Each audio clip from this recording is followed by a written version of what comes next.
Welcome to লেখাপড়া YouTube channel. আজ আমরা পদার্থের ভৌত রাসায়নিক ধর্ম চ্যাপ্টার আন্ডারে একটা খুবই গুরুত্বপূর্ণ সাব চ্যাপ্টার, সেটা হলো তড়িৎ প্রবাহ রাসায়নিক বিক্রিয়া। এটা শুরু করতে চলেছি। তো বলে রাখা দরকার যে এই অংশটা কিন্তু অনেকেরই বুঝতে খুব অসুবিধা হয়, তবে এই লেকচারগুলো ফলো করার পরে কিন্তু তোমাদের কিন্তু কোনো অসুবিধা হবে না, সেটা নিশ্চিত হয়ে বলতে পারছি। যদি চ্যানেলে নতুন এসে থাকো তাহলে অবশ্যই চ্যানেলটাকে সাবস্ক্রাইব করে নাও, পাশে দেওয়া বেল আইকনটা প্রেস করে নাও। তো এখানে দুটো টার্ম তোমরা দেখতে পাচ্ছ, একটা হচ্ছে তড়িৎ প্রবাহ আর হচ্ছে রাসায়নিক বিক্রিয়া। অর্থাৎ এখানে আমরা দুটো ঘটনা দেখতে পাবো, যেখানে তড়িৎ প্রবাহটা থেকে আমরা রাসায়নিক বিক্রিয়া পাবো, আর একবার আমি রাসায়নিক বিক্রিয়া থেকে আমরা তড়িৎ প্রবাহ পাবো। সেই দুটো জিনিসটা একটু দেখে নিই।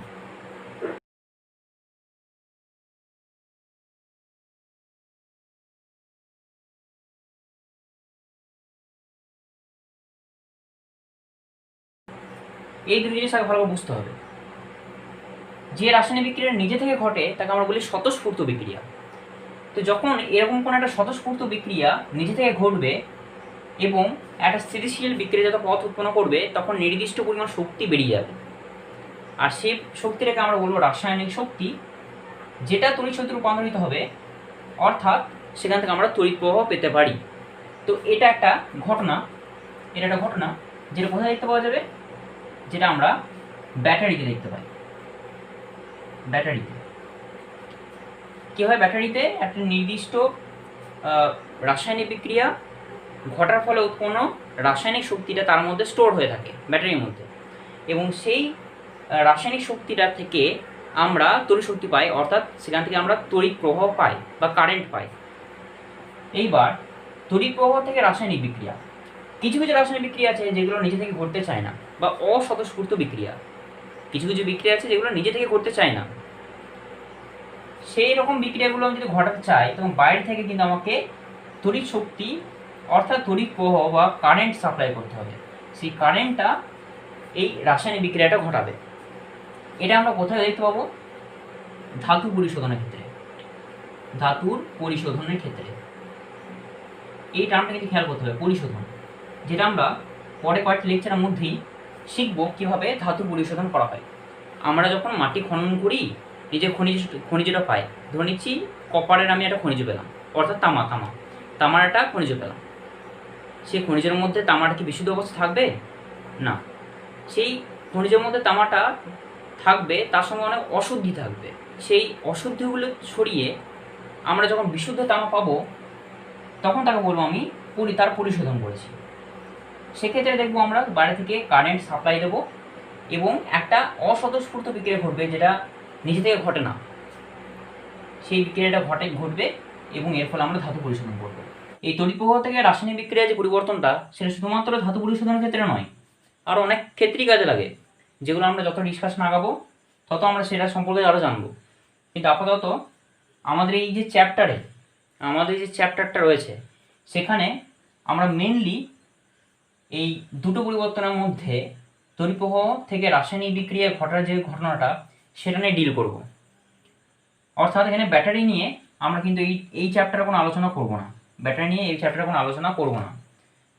আমাদের মেন ডিসকাশন হবে তড়িৎ প্রবাহ থেকে রাসায়নিক বিক্রিয়া ঘটার ঘটনাটা, যেটা থেকে আমরা পরে ধাতু পরিশোধন করব। এইবার এই তড়িৎ প্রবাহ টার্মটা একটু আমাদের বুঝে নিতে হবে। তড়িৎ প্রবাহ মানে জিনিসটা অনেক ক্লিয়ার, এই জিনিসটা না বোঝার মতো কিছুই নেই, যে যখন তড়িতের এক স্থান থেকে অন্য স্থানে স্থানান্তর ঘটবে, মানে যাবে এক স্থান থেকে অন্য স্থানে, তখন সেটা বলে তড়িতের প্রবাহ। এই তড়িৎ প্রবাহ করার মানে তড়িৎ পরিবহন করার ভিত্তিতে আমি পদার্থকে দুই ভাগ করতে পারি। কীরকম? এটা ছোটোবেলাকার পড়া। একটা হলো তড়িতের সুপরিবাহী, আর একটা হলো তড়িতের কুপরিবাহী। এইবার তড়িতের সুপরিবাহী কারা, তড়িতের কুপরিবাহী কারা, এটা বলার মতো কিছু নেই। যারা তড়িৎ পরিবহন করতে পারবে তাদের বলছি আমি তড়িতের সুপরিবাহী, আর যারা তড়িৎ পরিবহন করতে পারবে না তারা বলছি তড়িতের কুপরিবাহী। ফর এক্সাম্পল, তামা,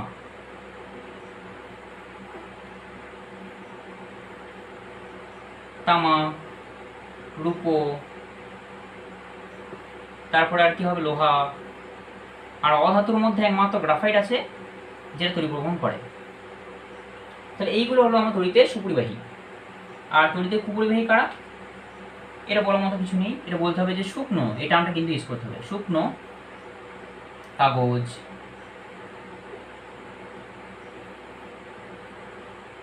তারপরে কাঠ, কাঁচ ইত্যাদি,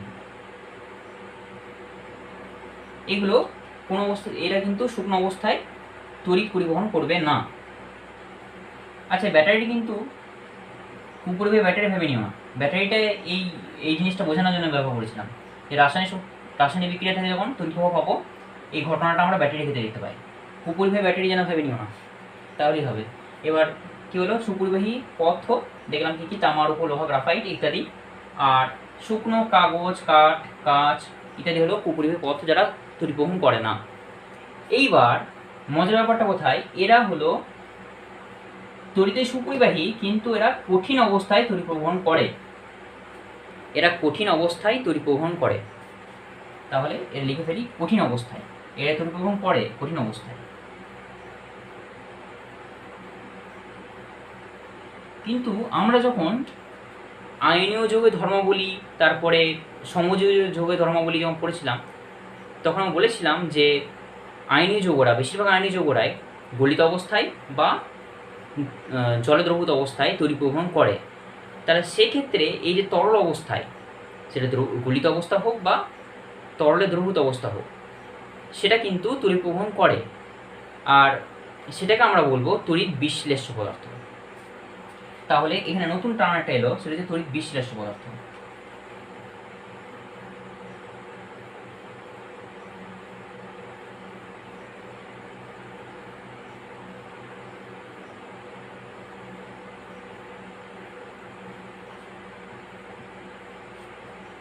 তড়িৎ বিশ্লেষ্য পদার্থ কি না, যে সমস্ত পদার্থ গলিত বা দ্রবীভূত অবস্থায় তড়িৎ পরিবহন করতে পারে তাকে আমি বলছি তড়িৎ বিশ্লেষ্য পদার্থ। তাহলে পার্থক্য যদি বলি, একটা তড়িতের সুপরিবাহী অর্থাৎ ধাতব পরিবাহীর মধ্যে আর একটা তড়িৎ বিশ্লেষ্য পদার্থের মধ্যে, তাহলে একটা কঠিন অবস্থায় পরিবহন করে আর একটা গলিত বা তরলে দ্রবীভূত অবস্থায় পরিবহন করে। এটাকে আমরা দুই ভাগ করতে পারি, একটা হলো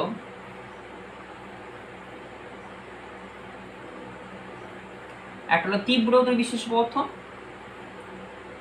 তীব্র, আর একটা হবে মৃদু। নাম শুনে বোঝা যাচ্ছে যে একটা যদি আমি জলে দিই তাহলে সেটা পুরোপুরি আয়নিত হবে বা বেশিরভাগটাই আয়নিত হবে, আর একটা মৃদু যেটা কম সংখ্যা আয়নিত হবে। ফর এক্সাম্পল, আমি যদি দেখি NaCl এর ক্ষেত্রে, NaCl-কে যদি জলে দিই তাহলে ধরে নিচ্ছি 100টা ধরে নিচ্ছি NaCl নিয়েছি, 100 NaCl আমি জলে দিলাম, তার মধ্যে দেখলাম 90টা NaCl জলে একদম আয়নিত হয়ে গেল, Na+Cl- ভেঙে গেল। তো এই ধরনের আমি তড়িৎ বিশ্লেষ্য পদার্থ বলবো তীব্র। তো তীব্রর মধ্যে কী কী পড়ে, তীব্রর মধ্যে পড়ে NaCl, KCl, তারপর HCl, আরও আছে NaOH, H2SO4 ইত্যাদি এটসেট্রা। আর মৃদুর মধ্যে যেগুলো এমন এমন আছে, ফর এক্সাম্পল যদি অ্যাসিটিক অ্যাসিড দেখি, আমি যদি 100টা অ্যাসিটিক অ্যাসিড নিই, জলে দিই, তাহলে তার মধ্যে দেখবো 10টা হয়তো ভেঙেছে অথবা 20টা ভেঙেছে। তো এরা কিন্তু আয়নে ভাঙা টেন্ডেন্সি কম, অ্যাসিটিক অ্যাসিডে জলে ভাঙা টেন্ডেন্সি কম, কিন্তু ভাঙে, অপরিমাণ ভাঙে। তাই এই তড়িৎ বিশ্লেষ্য পদার্থ বটে ঠিকই, কিন্তু মৃদু তড়িৎ বিশ্লেষ্য পদার্থ। তো মৃদু তড়িৎ বিশ্লেষ্য পদার্থের মধ্যে কী কী রয়েছে, আমার অ্যাসিটিক অ্যাসিড রয়েছে, অ্যাসিড, যেটাকে দেওয়া হয় এরকমভাবে লেখা হয় CH3COH, আবার NH4OH, এগুলো সবই হচ্ছে মৃদু তড়িৎ বিশ্লেষ্য পদার্থ এটসেট্রা। তড়িৎ বিশ্লেষ্য পদার্থ ক্ষেত্রে যেহেতু এরা আয়নে ভেঙে যায়, খেয়াল করতে হবে, তড়িৎ বিশ্লেষ্য পদার্থ যেহেতু আয়নে ভেঙে যায়, যখন আমরা গলিত অবস্থায় দেখব বা তরলে দ্রবীভূত অবস্থায় দেখব, তখন কিন্তু সেটা আয়নে ভেঙে যায়। অর্থাৎ সেই ক্ষেত্রে তার কিন্তু ধর্মের পরিবর্তন হবে এবং নতুন ধর্মবিশিষ্ট পদার্থ উৎপন্ন হবে যখন আমরা বাইরে থেকে কারেন্ট সাপ্লাই করব। সেটা কিন্তু আমরা একটু পরে বুঝবো। তবে তড়িৎ পথের ক্ষেত্রে আমার মাথায় রাখতে হবে যে তড়িৎ পথের গলিত বা দ্রবীভূত অবস্থায় যখন কারেন্ট পাঠাবো তখন কিন্তু তার ধর্মে পরিবর্তন ঘটে এবং নতুন ধর্মবিষ্ট পথ উৎপন্ন হয়। এবার আমি যখন ধাতব পরিবাহীর ক্ষেত্রে ভাববো, তামা রূপো লোহা এগুলোর ক্ষেত্রে দেখা যায় প্রচুর মুক্ত ইলেকট্রন থাকে, ইলেকট্রন ঘোরাফেরা করে প্রচুর। সেক্ষেত্রে ইলেকট্রন এক স্থান থেকে অন্য স্থানে যায় এবং সেটা কিন্তু যার ফলে তড়িৎটা অপোজিট দিকে আসে, অর্থাৎ তখন তড়িৎ পরিবহন করে। এরকমভাবে এই ধাতব পরিবাহীগুলো তড়িৎ পরিবহন করে, যেহেতু প্রচুর মুক্ত ইলেকট্রন আছে। তাহলে আমি যখন এর মধ্যে যখন কারেন্ট পাঠাবো তখন কোনোভাবেই এদের ধর্ম কোনো পরিবর্তন হবে না। যে তামা আছে তামাই থাকবে, তামার তার নিলাম, তামার তারের মধ্যে দিয়ে আমি কারেন্ট দিলাম, তাহলে সে তামার তারই থাকবে, এর ধর্মে কোনো পরিবর্তনই হবে না বা নতুন ধর্মবিষ্ট পথ উৎপন্ন হবে না। কিন্তু এক্ষেত্রে দেখব যে এদের ধর্মের পরিবর্তন ঘটেছে এবং এটা নতুন ধর্মবিষ্ট পথ উৎপন্ন করেছে। তো এই জিনিসটা একটু খাতায় ভালো করে নোট করে নাও, খুব কাজে লাগবে। ছোটোখাটো টার্ম আছে যেগুলো খুবই জানার প্রয়োজন আছে। এরপরে আমরা তড়িৎ বিশ্লেষণ জানবো। তড়িৎ বিশ্লেষণ কি না, যখন আমি একটা তড়িৎ বিশ্লেষ্য পদার্থের মধ্যে কারেন্ট পাঠাবো বা তড়িৎ পাঠাবো, তখন নতুন ধর্মবিষ্ট পথ উৎপন্ন হবে। এই ঘটনাটা বা এই প্রক্রিয়াটাকে বলছি আমি তড়িৎ বিশ্লেষণ। দেখা যাক। তো আমরা এবার তড়িৎ বিশ্লেষণ বোঝার চেষ্টা করি। তড়িৎ বিশ্লেষণ, তড়িৎ বিশ্লেষণ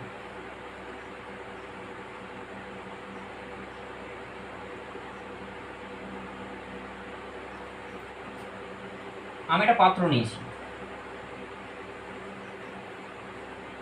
এই পাত্রর মধ্যে আমি একটা তড়িৎ বিশ্লেষ্য পথ নিয়েছি। ফর এক্সাম্পল আমি গলিত NaCl নিয়েছি, জলদ্রবীভূত NaCl নিয়েও হতো, কিন্তু আমি গলিত NaCl নিয়েছি কারণ সেখানে শুধুমাত্র Na+Cl- থাকবে। কিন্তু যখন জলদ্রবীভূত NaCl নেবো তখন H+OH- অনেক ব্যাপার চলে আসবে, তাই অত কমপ্লিকেটেড ওয়েতে যাবো না, শুধুমাত্র আমি গলিত NaClই নেবো। তাহলে আমি এখানের মধ্যে নিলাম গলিত NaCl তড়িৎ বিশ্লেষ্য পথ হিসেবে। তড়িৎ বিশ্লেষ্য পথ কি নিলাম? গলিত NaCl। আচ্ছা, এই গলিত NaCl-এ Na+Cl- গুলো আলাদা আলাদা থাকবে এবং স্বাধীনভাবে বিচরণ করতে পারবে। তো এখানে প্রচুর Na+Cl- আছে, প্রচুর Na+ আছে, এরকমভাবে ঘুরে বেড়াচ্ছে Na+, আর Cl- আছে, Cl- এরকমভাবে আছে। এবার আমি দুটো ধাতব দণ্ড নিলাম, এরকম জিনিসটা।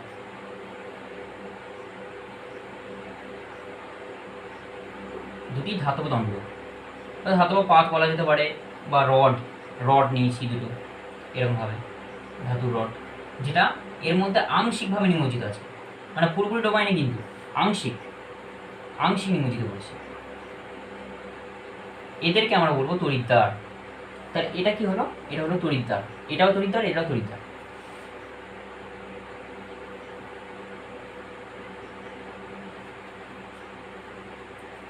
যে পাত্রের মধ্যে আমি তড়িৎ বিশ্লেষ্য পথ নিয়েছি এবং আমি এখানে তড়িৎ বিশ্লেষণটা করব, তাকে আমরা বলবো ভোল্টামিটার বা তড়িৎ বিশ্লেষক কোষ। তাহলে এটা হলো ভোল্টামিটার, ভোল্টমিটার নয়, ভোল্টমিটার জিনিসটা আলাদা আর ভোল্টামিটার জিনিসটা আলাদা। ভোল্টামিটার হচ্ছে একটা পাত্র যার মধ্যে আমি এই তড়িৎ বিশ্লেষণটা করব, আর ভোল্টমিটার আলাদা জিনিস, সেটা ভোল্টেজ মাপা হয়। তো এইবার আমি কি করলাম, এর সঙ্গে আমি বাইরে একটা পরিবাহী তারের সঙ্গে একটা ব্যাটারি যোগ করলাম, ব্যাটারি বা একটা পাওয়ার সোর্স যোগ করলাম, যেখানে কারেন্ট সাপ্লাই করবে, এবং তার পজিটিভ অংশের সঙ্গে এই বাঁ দিকে তড়িৎদ্বারটা যুক্ত করলাম, আর নেগেটিভ অংশের সঙ্গে ডান দিকে তড়িৎদ্বারটা যুক্ত করলাম। এটা বলে দিই একটু, এরকমভাবে যখন চিহ্ন দেখা যাবে, এই সংকেতটা হলো ব্যাটারির চিহ্ন বা এক্সটার্নাল কোনো পাওয়ার সোর্সের কোনো চিহ্ন, যেখান থেকে তড়িৎ বেরোবে, কারেন্ট বেরোবে। এটা যেটা বড় হয়, বড় দাগটা হয় প্লাস আর ছোটো দাগটা হয় মাইনাস। হয়তো তোমাদের বইয়ে এই মাইনাসটাকে বাঁ দিকে দিয়েছে, দিয়ে এর সঙ্গে যুক্ত করেছে, এবং প্লাসটাকে ডান দিকে দিয়েছে, এর সঙ্গে যুক্ত করেছে। এটা আমি করবো না, আমি প্লাসটাকে এর সঙ্গে যুক্ত করবো, মাইনাসটাকে এর সঙ্গে যুক্ত করবো। এর কারণটা একটু পরে বলবো আমি, বা তোমরা একটু পরে বুঝবে কেন। তো এইটা হলো প্লাস আর এটা হলো মাইনাস। প্লাসটা যার সঙ্গে যুক্ত করবে সেটাও প্লাস হয়ে যাবে, তা প্লাসটা যার সঙ্গে যুক্ত করেছি সেটাও প্লাস হয়ে যাবে, এই তড়িৎদ্বারটা প্লাস হয়ে যাবে। আর মাইনাসটা যার সঙ্গে যুক্ত করবো সেটাও মাইনাস হয়ে যাবে।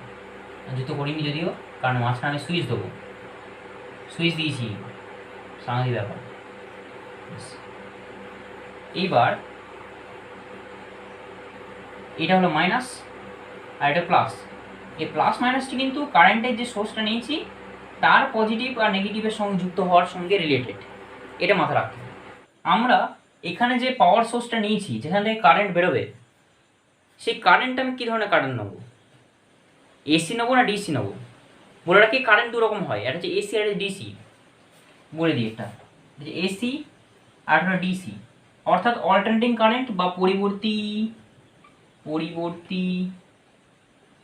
প্রবাহ, আর একটা হয় ডাইরেক্ট কারেন্ট অর্থাৎ সমপ্রবাহ। অর্থাৎ আমি যদি একটা সার্কিটে আমি এসি কারেন্ট যদি ব্যবহার করি, ইলেকট্রনের অভিমুখটা বা কারেন্টে ধরে নিচ্ছি, কারেন্ট একবার বাঁ দিক থেকে ডান দিকে গেল, পর মুহূর্তেই সে আবার ডান দিক থেকে বাঁ দিকে আসবে। অর্থাৎ অল্টারনেট করে, গতির অভিমুখটা অল্টারনেট করে, পরিবর্তন ঘটে, এই জন্য পরিবর্তী প্রবাহ বা অল্টারনেটিং কারেন্ট। আর ডিসি কারেন্ট কোনটা? ডিসি কারেন্ট মানে ডাইরেক্ট কারেন্ট অর্থাৎ সমপ্রবাহ, মানে একটা দিকেই, নির্দিষ্ট দিকেই বরাবর হবে। মানে ধরে নিচ্ছি এই বাঁ দিক থেকে ডান দিকে আমি ডাইরেক্ট কারেন্টে যাচ্ছে, অর্থাৎ বাঁ দিক থেকে ডান দিকে কারেন্টে যাবে, তার গতির কোনো পরিবর্তন হবে না, অর্থাৎ সে সেদিকে যাবে, ডান দিক থেকে বাঁ দিকে আসবে না। তো আমি এখানে কোন কারেন্টটা ইউজ করব? আমরা এখানে ডিসি কারেন্ট ইউজ করব। কারণটা স্বাভাবিক, আমরা এখানে যে এক্সটার্নাল পাওয়ার সোর্সটা নিয়েছি তার একটা প্রান্ত পজিটিভ, একটা প্রান্ত নেগেটিভ, এবং পজিটিভ প্রান্তের সঙ্গে একটা তড়িৎদ্বার যুক্ত করেছি সেটা প্লাস বলছি, আর নেগেটিভ প্রান্তের সঙ্গে একটা তড়িৎদ্বার যুক্ত করেছি সেটা মাইনাস বলছি। এইবার এটাকে যখন আমি ফিক্সড করব তখনই কিন্তু এখানে প্রচুর Na+Cl- আয়ন আছে, যেটা একটু পরেই আমরা আলোচনা করব।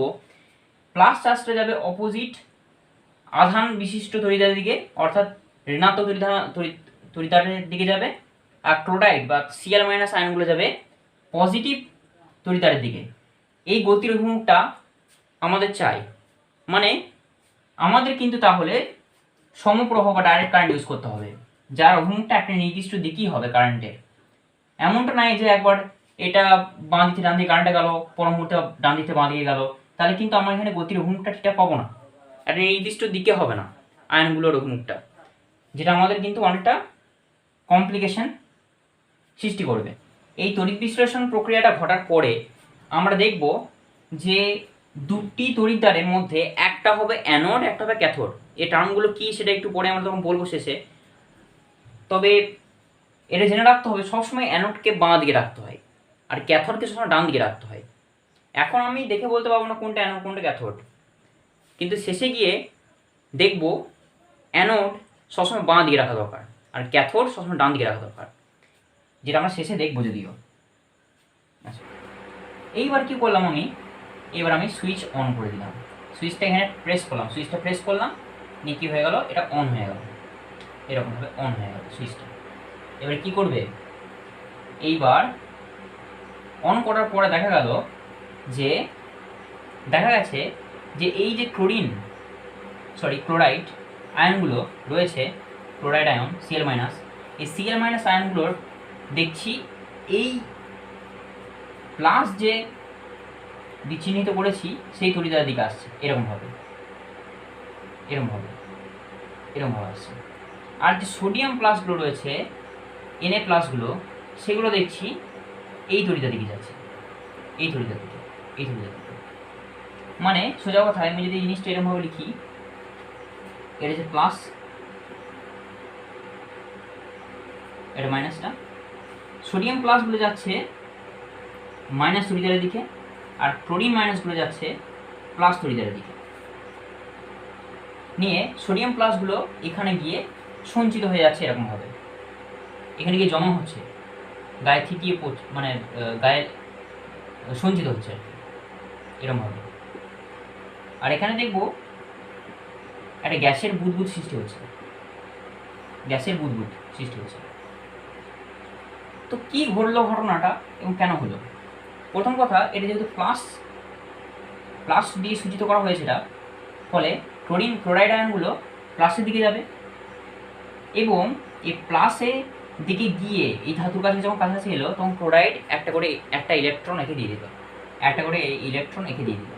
আর আর এর ফলে এখানে ক্লোরিন গ্যাস উৎপন্ন হলো, আর সোডিয়াম প্লাসটা এখানে গেল এবং এখানে একটা ইলেকট্রন গ্রহণ করলো, নিয়ে এর গায়ে থিতিয়ে লেগে গেল বা সঞ্চিত হয়ে গেল। তো এই জিনিসটা ভালোভাবে বুঝে নিন। এবার এই তড়িৎদ্বারে কি হচ্ছে, এই তড়িৎদ্বারে কি হচ্ছে,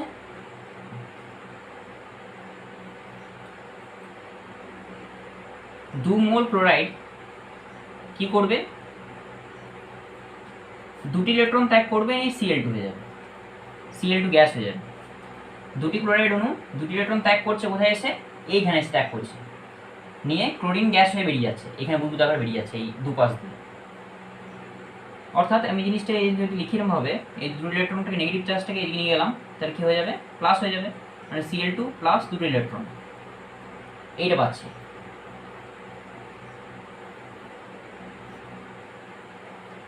অর্থাৎ এখানে কি ঘটছে, এখানে ইলেকট্রন ত্যাগ করছে, অর্থাৎ জারণ ঘটছে। মানে বলতে গেলে সোজা কথাই যে অ্যানোড হলো সেই তড়িৎদ্বার যেখানে জারণ হবে, এটা কিন্তু মাথায় রাখতে হবে। তো এটা কি আমি বুঝলাম, এটা হলো অ্যানোড। আর ওইটা দেখি কী ঘটছে, এখানে কি হচ্ছে, সোডিয়াম প্লাসটা এখানে যাচ্ছে, নিয়ে একটা ইলেকট্রন গ্রহণ করে এই গায়ে লেগে যাচ্ছে। অর্থাৎ আমি যদি এটা দেখি,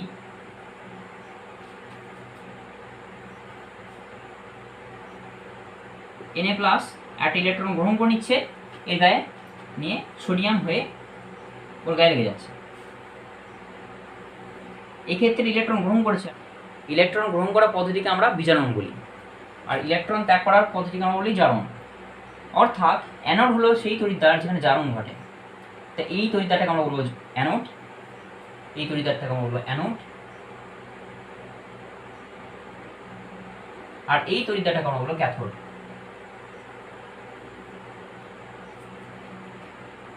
তাহলে এটাকে বোঝার জন্য যে প্লাস হলে অ্যানোড হবে, নেগেটিভ হলে ক্যাথোড হবে, এরকমভাবে মনে রাখলে হবে না। মনে রাখতে হবে আমাকে কি, যে তড়িৎদ্বারটায় জারণ হবে সেটা হলো অ্যানোড, যে তড়িৎদ্বারটায় বিজারণ হবে সেটা হলো ক্যাথোড। ঠিক আছে? আর এই প্লাস মাইনাসটা নির্ভর করছে আমি ব্যাটারি কোন অংশটার সঙ্গে এই দুটোকে যুক্ত করেছি। এই প্রক্রিয়াটাকে আমি বলছি আমি তড়িৎ বিশ্লেষণ প্রক্রিয়া। তড়িৎ বিশ্লেষণ প্রক্রিয়া যেখানে দেখতে পাচ্ছি দুটি তড়িৎদ্বারে নতুন ধর্মবিশিষ্ট পদার্থ উৎপন্ন হচ্ছে, একটাতে সোডিয়াম যুক্ত হয়ে যাচ্ছে আর একটাতে ক্লোরিন গ্যাস বেরোচ্ছে, নতুন ধর্মবিশিষ্ট পদার্থ উৎপন্ন হচ্ছে। আর এই পদ্ধতির সাহায্যে আমরা কয়েকটা লেকচার পড়ি, বিভিন্ন ধাতুর পরিশোধন করব। আশা করি ভিডিওটা বুঝতে পেরেছ। কোনো ডাউট থাকলে অবশ্যই নিচে কমেন্ট সেকশনে কমেন্ট করবে এবং পরের লেকচারগুলো ফলো করো। দেখা হচ্ছে পরের ভিডিওতে।